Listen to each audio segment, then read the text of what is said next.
Hey everyone, welcome to the Meridian Learning and Development Hangout. I'm Allison with Meridian, and today we are going to be discussing how to make your LMS more than a one-night stand. Before we get started, there's a few housekeeping things that we need to discuss. If you have any questions or comments during the Hangout, you can enter them to the right side of your screen in the Q&A section, or you can tweet them using the hashtag LD Hangout. So I'm going to introduce our panel. We have Ed Nathanson, who's the founder of Red Pill Talent. Ed, do you want to give, like a 30-second skinny on who you are and what you're all about? Yep. So hello everyone. Great to see all of you virtually, I guess.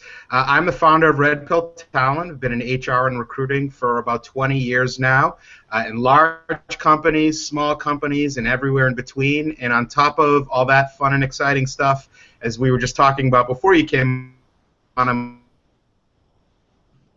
massive this shirt just about every day, but I have several different kinds as well. So may the force be with you, and let's get at it. All right, awesome. I think your camera might be a little laggy behind, so just want to give you a heads up about that. Sure. Then we also have John Whittaker with us, who is the founder and chief storyteller at HR Hardball, as well as a Fistful Talent contributor, who is the sponsor of these Hangouts. So, John, do you want to give us, a little bit of something about yourself? How come you said to Ed, give us the skinny, and then to me you said I didn't want to sound like I was saying the same thing over and over again. Yeah, hey, everybody. Greetings from Texas. And I'm sitting here in my poker room, which I've named Duffy's. So I'm actually a poker fiend. But like Ed, for the last 20-plus years, I've been in HR and recruiting. Have tended to specialize in healthcare, pharma, biotech, and my passion is writing, but my other passion is HR and trying to make, I guess, our job a little bit better. So I'm looking forward to this discussion too. Fantastic. So I guess to give you guys some background on where we came up with this LMS more than a one-night stand, it's a little bit provocative. But our point is that most people, when they go into an LMS, LMSs traditionally have a very low user adoption rate. I think it's 60-something% of organizations struggle with people logging back into their LMS and adopting it and using it, throughout the duration of their time. So our idea is we want to find out how we can make it more pervasive in the lives of employees. So my first question is about the launch. How do you get people excited about using an LMS? And I'm going to give you that one. Sure. So I think the biggest mistake a lot of people make, in no matter what industry or organization, is not getting buy-in first. And I'm not just talking about executive leadership. Sure, that's important, and you want them to see the value so it can push down. But I'm talking about everyone who's going to be touching it. So we all do surveys once or twice a year to get a pulse of engagement in an organization. And oftentimes, one of the biggest things that come from those surveys is hearing people saying they want learning and development opportunities. What better way to get something, to kick something off, than to say, you asked for it, you got it. Okay? So it's one thing is getting the buy-in from all levels so it's pervasive throughout the company, that everyone sees, hey, it's something you asked for, we're giving it to you, it's something that we're developing, we're investing in you as people. Okay? But beyond that, you have to treat it like any marketing initiative. And what I mean by that is that to just put an email out and saying we're live or announce it at a corporate all hands is not good enough. I've seen some really successful launches of companies that actually make a party out of it and make an event out of it. If you put food out, people will come, right? And so if you have food and you kind of do like a learning and development fair and you say, these are all the great things that you asked for, we're giving you, this is what it's going to be. I've seen some great video marketing that companies have done around this. I saw a great parody once of a company that did the Dead Poet Society scene, where people getting up on the chair screaming, my captain, around learning and what they were doing there. The more you get creative, the better the launch will be. And again, understanding the audience and what's in it for them. That's the biggest question each individual has, is what's in it for me? Tell them and let them see the value, and they will start to like it from the beginning. Yeah, that's fantastic. I think putting that ownership in them and a sense of pride is definitely important. What about you, John? What do you think? Similar to what Ed just said, I think you have to look at it. It is a marketing campaign. It's not an implementation. And I think a lot of times we'll fall into the HR mode is, well, this is an implementation because we have to do this because we have compliance needs and those types of things. It becomes very static. And another key component is timing. I mean, how far in advance are you going to start marketing this? Because if you expect to do it in 2 weeks, you're going to be horribly disappointed when nobody is ready for it or excited about it. So, I've seen estimates of 6 months in advance. I know that we don't all have that type of luxury of time, but as much time as you can to start a marketing campaign. It's like anything else in marketing. You're selling the sizzle, man. You're not selling the steak. So, and Ed said it. What's in it for them?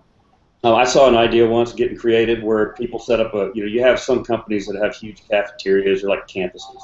You set up a kiosk and you actually have users come through there, and maybe you have a beta model that you have people actually come put hands on, and you get some people out in the field, because a lot of times salespeople, this is their only opportunity, for instance, to get some of their development and training. So you can do things, again, being creative and having a mindset of marketing, not it's a static implementation. Yeah, I think that's fantastic, and I sit within marketing at Meridian, and I think one thing that I've noticed is that marketing owns the company's brand, and they get a little nervous when they're not in marketing to then go and create these marketing-like campaigns, because you start to think, well, this isn't my role. But I think reaching out to marketing people who have a lot of experience with these big kind of multi-layered campaigns, getting people on board with a big idea, is definitely beneficial to the launch of an LMS. Yeah, I mean, just to add to that, if marketing, I've seen in some organizations are saying, look, we're so busy. How are we, even to get beyond that, how do you get them involved in that? And the key is not to come to them and say, here's your problem, you fix it. It's, here's my ideas, these are things I'd like to do, help me implement them. If you give them a lot of the work already done and say, now I need your expertise to get this going, as opposed to coming and saying, here's the problem, fix it, you often find a much more accepting partner in that endeavor. Yeah. All right, so just to recap for anyone who's joined, I'm Allison, and you are on the Meridian Learning and Development Hangout with Ed Nathanson and John Whittaker. And so my next question, and either of you can take it from here, is, okay, so if it's not interesting when you log in and use it for this first time, no one's going to come back. So what kind of content do you need to put in there to get people to have a good first experience, to want to come back for more? Let me use a metaphor here. It's like people get excited about the product, but it's like buying a Ferrari and pulling up with a bunch of manure in the back seat. It doesn't matter that it's a Ferrari if it smells like crap. So you need to have something that's more than just the compliance. And I know that's where being in healthcare with pharma guidelines and HIPAA and everything else that you have to be are mandatory trainings. We had Sarbanes-Oxley. We have all these things that are mandatory trainings now. There needs to be something that's interactive, that's fun, that's targeted, and I think part of the way you can do that is to get you need to get some early adopters or some of your internal influencers. Ed, you mentioned this early on. It may not be your senior leaders. We all know people in the company who make things happen, and they could be at line level. They could be anybody. Those are the types of people that you need to pull into your process to be your kind of be your beta team. Let them get involved, and let's see what things we can implement that'll be a little bit more engaging than the 50-minute test on why we can't release health information to people. So you have to have some content that's engaging, otherwise you're going to lose adoption quick. Yep. Great points, John. And to add to that, I think what some organizations I've seen have done is either add on or within the LMS itself, make it a destination. So it's not kind of the place you go to check off the box of compliance, as you said, John, or when your manager says you need to take this new course that's coming down. Make it the intranet. Make it a place where they go. Give that, maybe put the new hires on there every month, and make it a portal for people to see that, or where you house policies or different things that people are going to be going to quite a bit. If you make it a destination that's part of their routine, then they're going to be going there more. I think another thing, just to add to that, is you kind of touched on a little bit, John, is the UI is so critical. If we all want to do things easy, and there's a reason why Apple is Apple. because they make their products incredibly and easy to use. And if you think about the interface, and if you make it difficult, if you make it cumbersome, if it's not easily intuitive and very visible about what the action items are there for them and what the options are there for them, then it will be just like, well, just forget it, right? So I think it's a two-pronged approach. It's putting content on there that matters. And again, the what's in it for me, it can't just be the compliance pieces. It's got to be learning opportunities for people to see that there's something in it for them, whether it's career growth, whether it's industry knowledge, whatever those things are, people want them and people need them. But on top of that, if you make it a place where people would go to get information, like who's that new person in accounting I saw the other day, or what's the latest, what's our policy on, maternity leave, if you house them in places like this and kind of partner them maybe with other systems to make it a one-stop destination, you'll find people going there obviously a lot more often. Yeah, I think that's great. One of our customers actually does a really great job with that sort of like single sign-on, portal, and it's so customizable with the user interface where it has like little stops along the path. So it's like they're onboarding and then they go to the next spot, and it's different sorts of development paths, but they can also access that kind of company-wide intranet there as well. But it's all branded around what the organization stands for and kind of their methodology and things like that. So it was really cool when I was able to see their interfaces along the same lines as what you're talking about. Yeah. Okay, next question. So a lot of people use your LMS for obviously compliance, which you talked about, and then the second big one's onboarding. But how do you, and it's kind of, we've been hinting at this the whole time, but how do you get people to keep coming back? So we've already talked about, making it that one-stop shop connected to the intranet. But do you guys have any other ideas of how to get people to, in ongoing engagement within the LMS? Yeah. So I'm going to be a little callous and kind of put on my HR kind of my Darth Vader hat for a second here and say that, and I'd put it on for real, except I have glasses and I'd be blind, is that you think very do is actually tie the use of the LMS and progression in the LMS to performance management. And I think that there's an opportunity there to not be the Dark Lord of the Sith and say you must do this, but instead tie it to maybe MBOs, tie it to achievements that see that there's a point beyond just checking the box for them, that if it's part of their performance management cycle, the managers are going to hold their people accountable, and then the people are going to make it a priority because there's something tied to it beyond just the good, fluffy, I feel good about myself, I've learned something type of thing.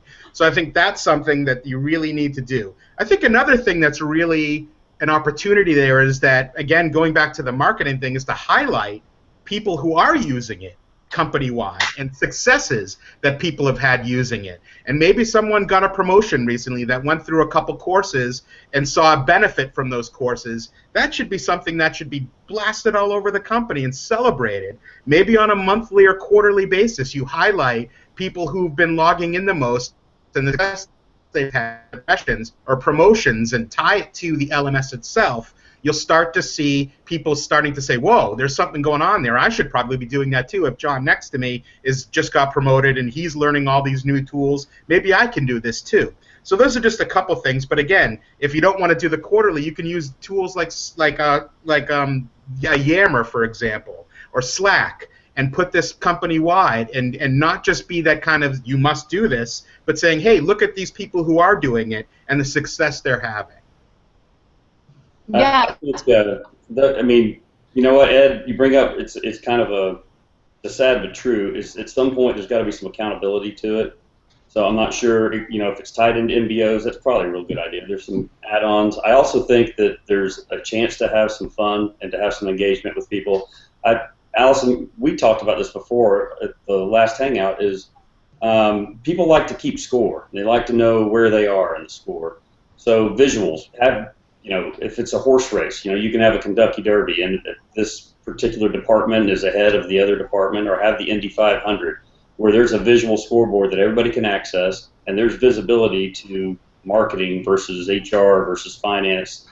That gives people a little bit of stake in the matter. That's one thing you can do. And another thing, if you're really looking at being creative, is you have people who employees can contribute to the training in some way, shape, or form. If you have some sort of forum or feedback mechanism where employees are allowed to give ideas and suggestions, and you actually incorporate some of their ideas and suggestions. Maybe you have, this is an organic employee-created training that we're going to have because this was what was asked for, as you saw in last March's forum that we had for this.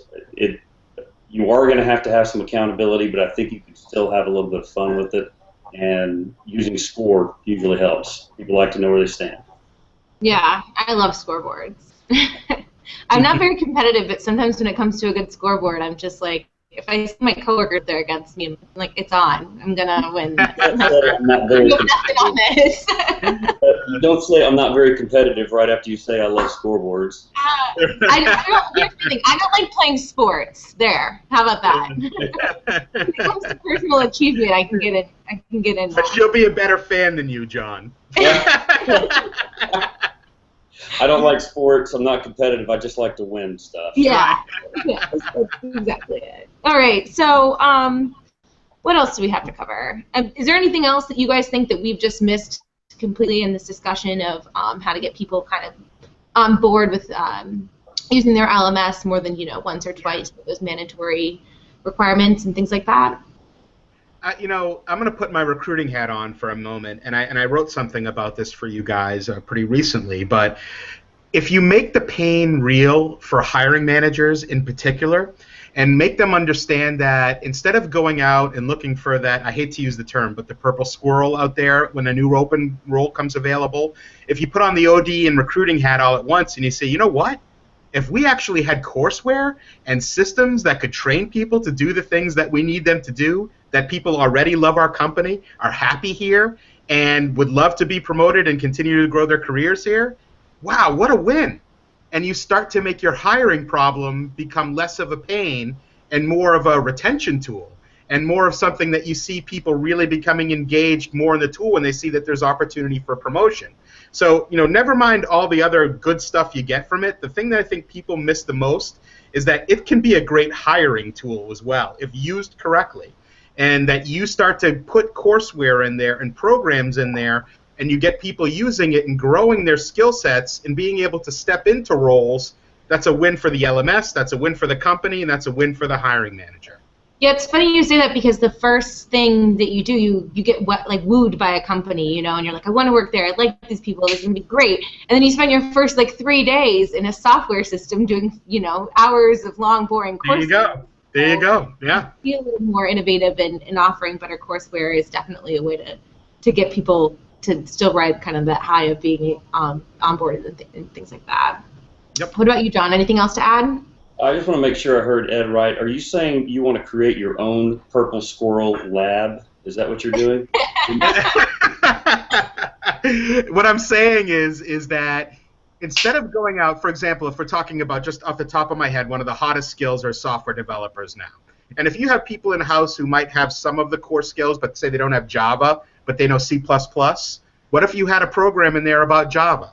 And instead of going out and having to find that Java developer at X and whatever dollar it is the market's dictating, who doesn't know your company, who doesn't have the legacy information, who's not the slam dunk culture fit, you have that person sitting in-house and you give them the opportunity and a learning tool to get them close enough to where they need to be, you filled the job without ever having to open it. And you're showing everyone else in the company that we want to invest internally, and this is a way that we're going to grow you and your careers. So you're making it relevant to people's job, which, correct. Absolutely. You're making it relevant, not only that, but the growth of the company. And I think that's what's real important is up front, the overall idea is have a strategy before you initiate, the implementation or the marketing of an LMS.